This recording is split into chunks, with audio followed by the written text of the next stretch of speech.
Yes. All right. Focus up, people. Scott Wilson with Dumbass Contractors checking in.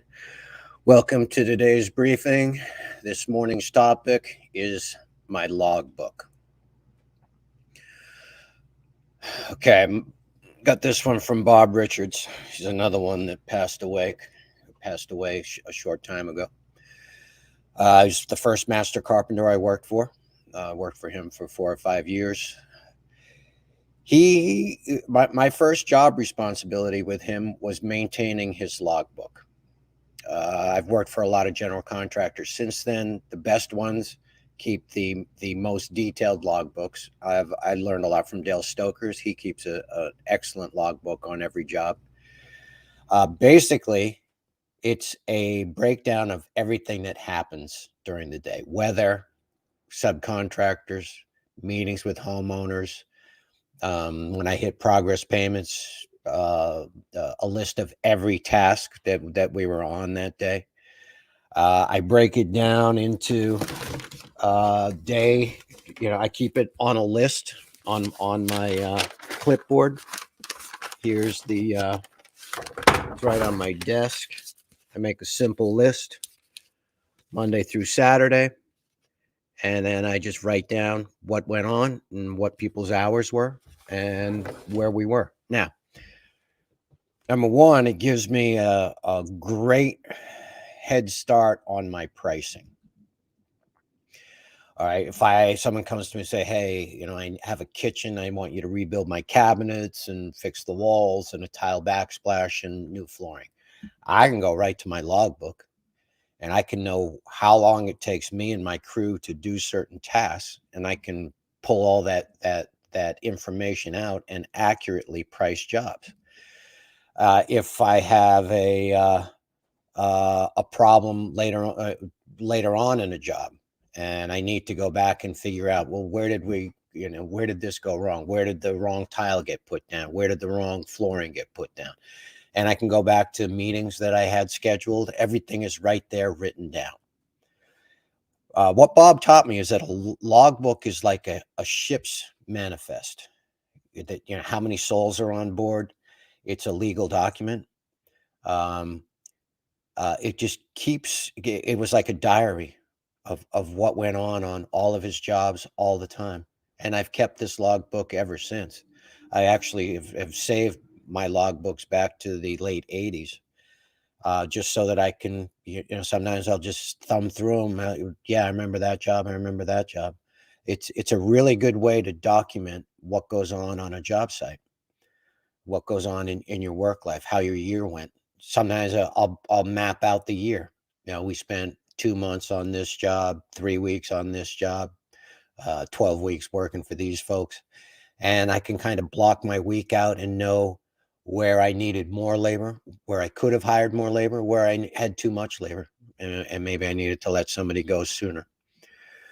All right. Logbooks are important for pricing. That's probably our biggest topic that we're going to get into. I've ordered a whiteboard. It should be here pretty soon. Pricing is the biggest topic, the most common topic that comes up in my peer supervision groups, supervision such as it is groups. Um, People just don't know how many hours it takes to do something. And if you record the number of hours and the number of days and the number of weeks it takes to do a project, then you can accurately price these projects for time. Then we have to get into overhead and the burden of labor. But I, earlier in my career, about 20 years ago, when I first moved to New York, 25 years ago now, I was working for a contractor down here, and we had done a couple of bathrooms.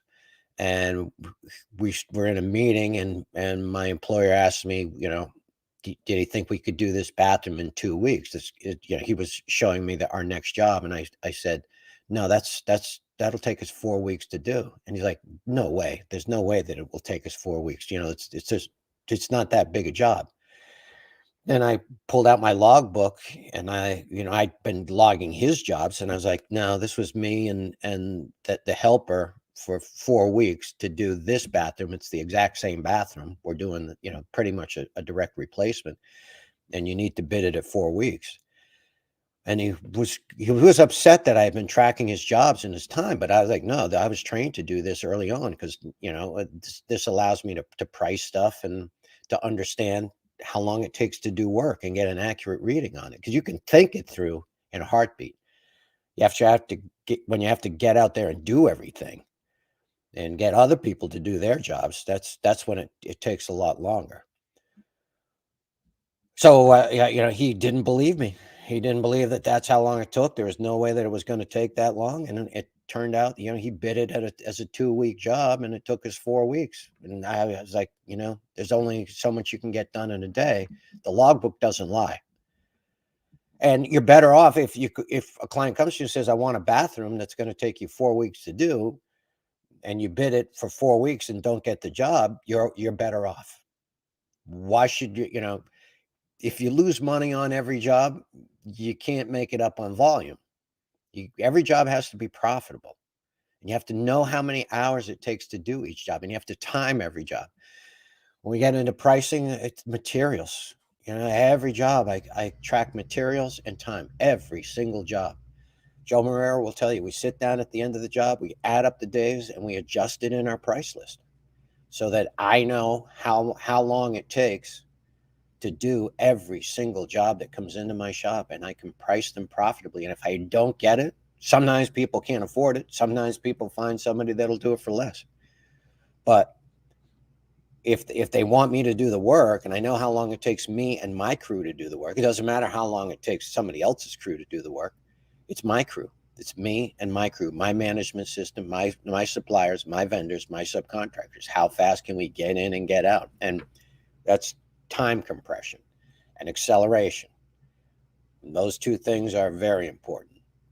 We're going to get into it, but you want to time everything, track all your times, keep that logbook, keep every task that you accomplished in the logbook. Like yesterday, we were working on tiling a shower. I was trimming out a window, and we were preparing a bathroom for grout.